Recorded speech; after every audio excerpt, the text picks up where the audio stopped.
on the thing. We're testing the sound. And John is off to a start with a swamp. That's a swamp. Answered by Luke's Forest Llanowar, which comes back into vogue. In the last couple weeks, this deck used to be more of like a big Gruul deck, started hitting on turn 2, and then would ramp up. But now a lot of these lists are playing the Llanowar Elves, trying to get to that turn 5 Hellkite early. You can see that in Luke's hand. Attacks for 1.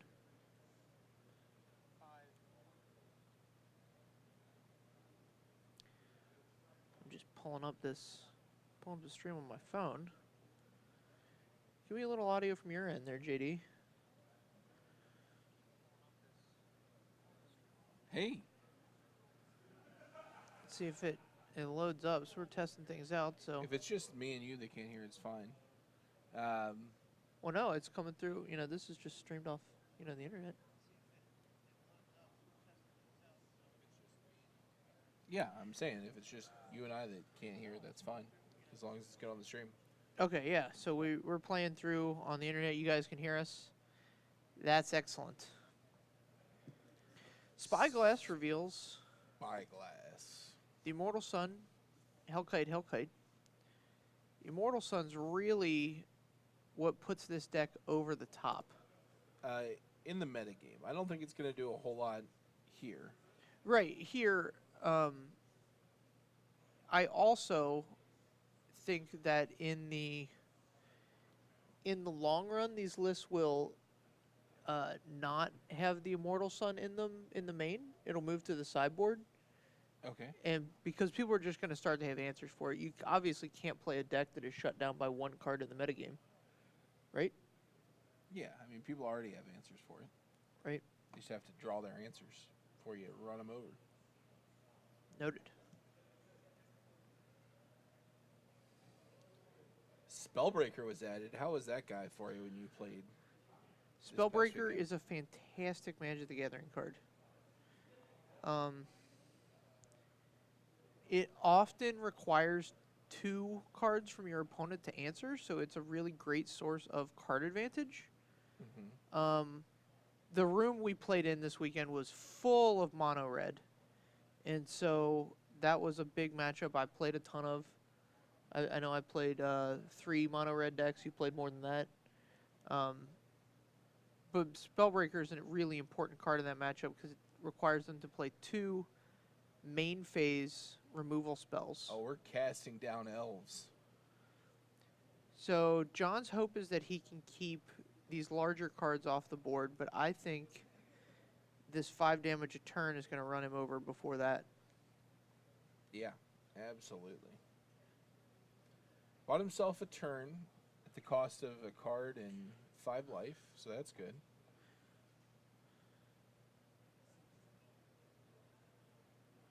Yeah. So we're going to scribe back.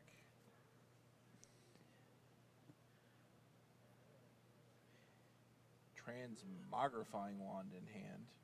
I don't know if that's going to come down this turn. I think he's going to flip his treasure map and Ritual of Soot first. So my question is... What's your question? Is this... Like, you're playing black, which has a lot of great removal spells right now. Yeah. Is the Transmogrifying Wand necessary? Or are we just playing it because it's an artifact? Maybe our Karn can go get it? Well, Karn doesn't get artifacts. Well, the other one gets him out of the sideboard, so maybe he's got like 2 in the sideboard, 1 in the main or something? He doesn't have that Karn. He has this Phylactery Lich, which is why he's running artifacts. Alright, so Phylactery Lich probably going to bond itself to the Spyglass. It is bonded. It is bound. So this is going to be an indestructible 5/5. Pretty reasonable. Luke drew a card. I'm assuming not a land because he hasn't slammed it onto the battlefield. Yeah, the only thing he wants to see out of this deck is lands. If he can just top deck lands for the remainder, more than happy.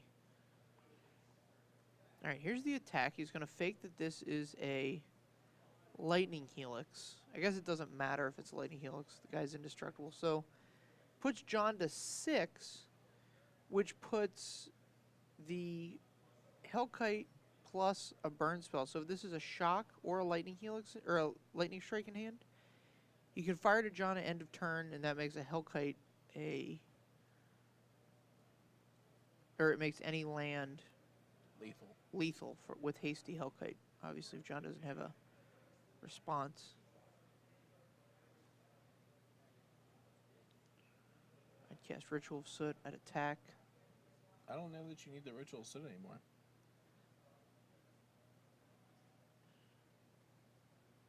Well, Coil doesn't matter because the Lich is indestructible.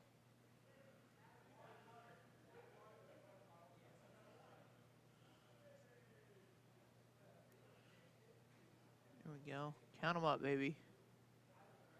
Doesn't have enough for this Josu vest. We saw him cast that last week and just outright win the game. Drawing a card. Another treasure map. You can't really afford to just sit behind this Lich. No. He has to do something. So here's the Ritual of Soot, getting rid of the... It is a lightning strike in hand. Okay. So Luke's going to fire off this lightning strike.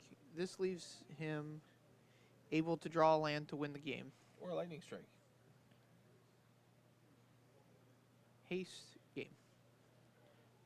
Yeah, land, lightning strike. Lots of outs. Lots of outs. Spellbreaker was now at that point too. Spellbreaker, sure. Hasty Spellbreaker. Yeah, lots of various options there. That's what this Gruul deck does, man. It is the best at applying pressure until you run out of answers. Nothing feels better than I was playing against a control matchup, and I had 2 threats in hand while he had 1 card.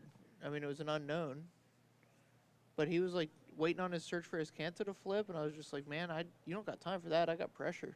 I got pressure. I'm coming. Under pressure. Dun, dun, dun, dun. But you wouldn't be under pressure. You'd be applying the pressure. Be applying the pressure. You gotta apply it.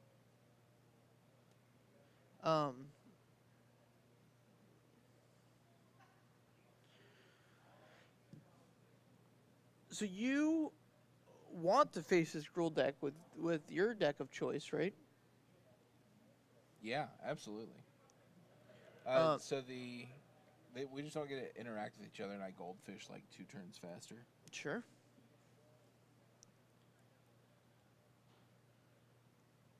So yeah, the real secret behind this Gruul deck is that it interacts well. It locks up real nicely with most of the decks in the format. Yeah, it's tough to deal with all of their threats. But if you just don't have to deal with any of their threats, then yeah, like okay, you're in good shape at that point. Yeah, Root Snare is like, it's a huge card against Gruul because it's not a deck that's incremental. It's a deck it takes chunks of life. You know what I mean? So like, whereas against the red deck, a Root Snare might prevent an attack for like 4 life. Against still relevant, but yeah. I mean, really important in that matchup.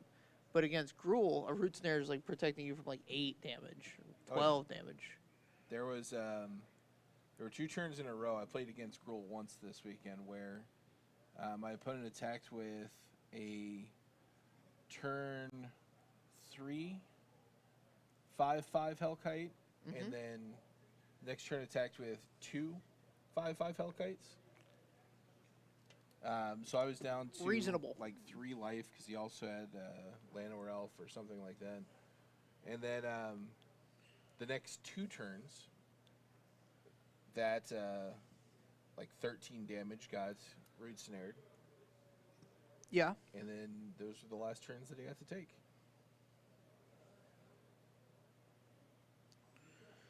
Those were the last turns he got to take. That's pretty much how things go against that Nexus deck. Yeah. Is you don't know when you're going to take your last turn. You don't know when your last day is going to come. It's coming though. It's on the way. Maybe not. Maybe not this turn. Maybe not next turn. But it's coming.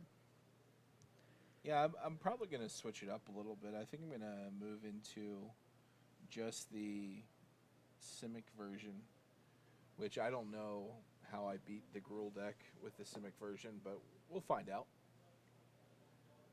We'll figure it out. So the Simic version is less all in on taking all the turns, right?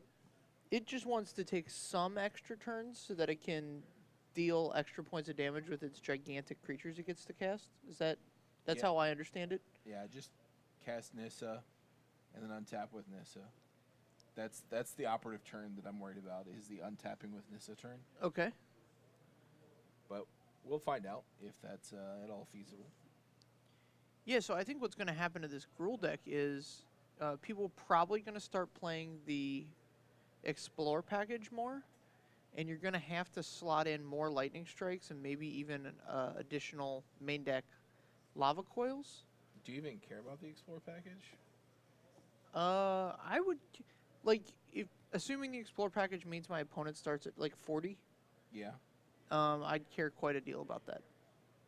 Okay. Because a Wild Growth Walker with 2 triggers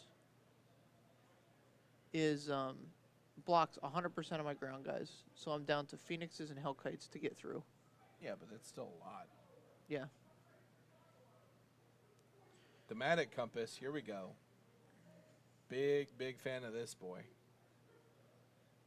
Searching out lands. Oh no. No, Brontodon, no. Leave my compass alone. Oh, I messed that up unless he has a land in hand. He's got a map, he's got a compass, he's gonna find a lot of different things. Come on, cast it down. You casting it down? Right Yeah, here? you're casting it down. You really want to flip this map. Concur. You want to flip the map, and you definitely want your thematic compass to stick around. It's very important. Right. No, he's got another one. And now we can activate it. Oh, jeez. Oh, sweet, he picked the wrong one.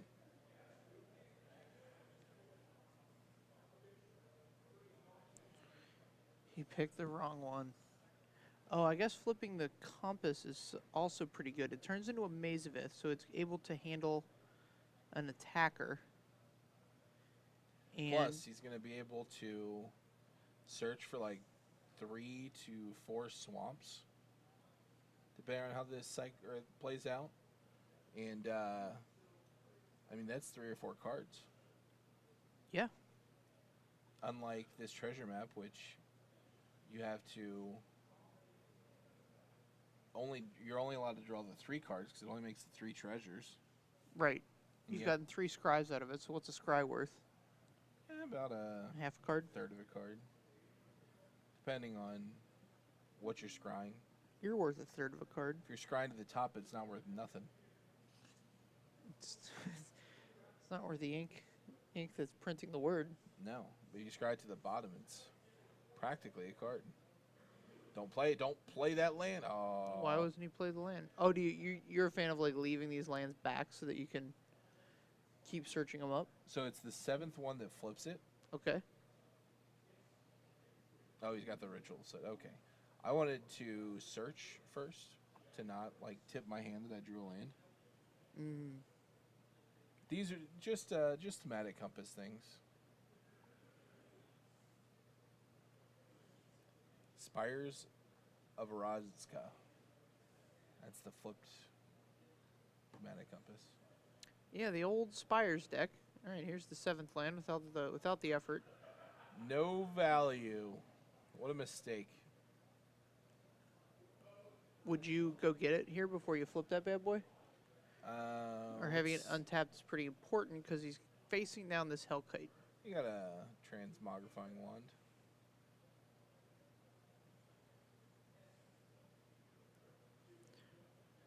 Here's A goat. your goat. Oh, it's an ox. I'm sorry. I would definitely search now. Yeah, saving the 2 damage is not nearly as important as saving 4. That's an extra card. He hasn't searched. He's searched for this thematic compass once. Oh man, not even searching. So he didn't search, and he just kind of put it down in his lands area there. So make sure you get your opaque sleeves Yeah. for the last little bit of standard here. Thorn Lieutenant can't even thematic compass that guy. No, so this Thorn Lieutenant's an evolution that's occurred in the Gruul deck. Yeah. Card's real important because it probably beats the snot out of the red decks. It can't be shocked, and it blocks most of their attackers. It's really good against Teferi. Also meets the theme of the deck in being excellent against Teferi. Doesn't the Thorn Lieutenant have a dies trigger? Nope. It's when it's targeted. You get It has a targeted trigger. an Elfie boy.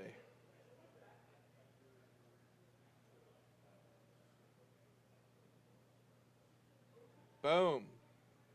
Josu. Josu earns the scoop. Earns the scoop. Not even going to give it a go. With What are you going to do? no hand against the Josu. Yeah, I guess it does attack for 20 and you don't really have anything. So we saw the mono black deck dominate there. Controlled every phase of the game. Yeah. So this Gruul deck, at least last weekend, was probably the best deck in the format. But And the teched out versions were the amazing. Like looking at those deck lists was a treat. a treat. With the Living Storm. Whew. Living Twister, Twister. real treat. Real treat. Real treat. But as we're seeing here, there's no clear-cut dominant deck. Like this deck was the best deck in the format last weekend. It just lost to a mono black Josu deck. Yeah, I mean, I think the format is amazing because of that. Yeah. This mono black deck is just playing a big control game until it can cast Josu. I'm assuming. Now, don't do that. Don't do that? Don't assume. Yeah, I shouldn't assume anything? Correct. I'm theorizing that You're walking a dangerous line. that this black deck played against like a controller or planeswalker deck has some difficulties. Oh yeah. Yeah, so like you're gonna get some card advantage out of the map, but I don't know if 3 scries and 3 cards is enough to overcome the amount of dead cards you would have. Well, I mean, you get a sideboard. That is a thing that exists. A sideboard exists, Yeah, you get duresses. You get probably some Vraska's contempts. right? Yeah, so leading a duress into a Josu is probably a big deal. Yeah, I don't think that's super important. No? You could play your own Command the Dread Hordes. Jeez. That's a big game. Just get them. You can get them all. Get them. All right. Luke down to 6. Yeah, so I think in this, that's a good hand. 2 lands, Living Twister. We're in. Shock. Shock's not particularly good here, but Yeah, it's not like, an important card, but it's a card. It's a card you can cast. Lightning Strike here. Off the top, this is just kind of the game John wants to play. If he doesn't have to deploy any kind of oh, he's going to deploy a Poisoner here. That's for control sure. elements. Doesn't even play the... It's got Flash. We're flashing in a Poisoner. No, I'm not even worried about the Poisoner. I wanted him to play the map. Thing is, I think John's the control deck. Yeah, you don't play map on 2. Map costs 3. App costs 3. So here's the big all-star of the weekend. This is a breakout card. Living Twister. Twister! It's a 2/5. Yeah, it is. And it lets you throw lands at things. Yeah, it does. So, this card is a huge trump against the red deck. Is it? Yeah, so 5 toughness is just a boatload, right? Always going to require 2 cards. Or, like, attack with a Chain Whirler and shock it. I don't know if I'm a moron, but I was taking Chain Whirler hits this weekend. She's like, yeah, give me the 3. I'll give you the free 3. Yeah, I don't think that's where you want to be. I don't think you want to ever let a Chain Whirler hit your face. Okay. I was misplaying it.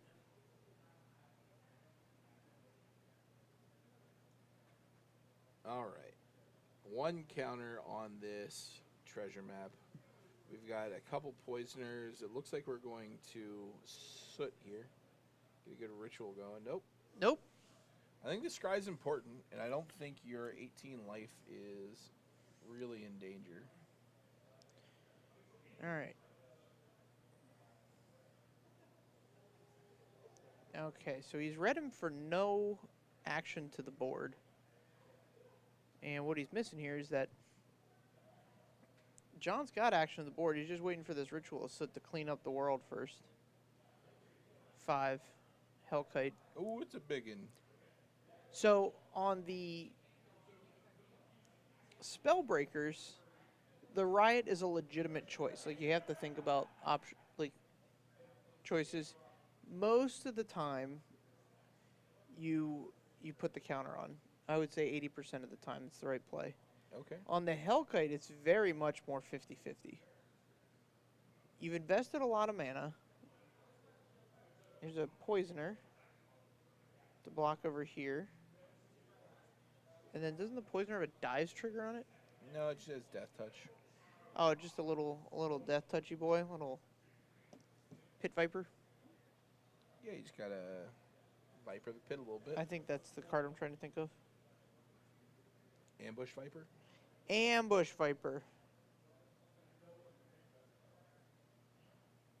Yeah, 2/1 flash death touch. It's a green card. That card was sweet. Yeah, Snapcaster Mage did a really poor impression of it. Occasionally. Often. Here's another 5. There's the Ambush Viper.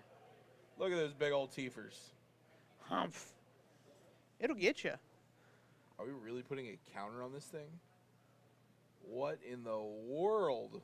All right, so Luke, with the big show, puts a counter on the dragon.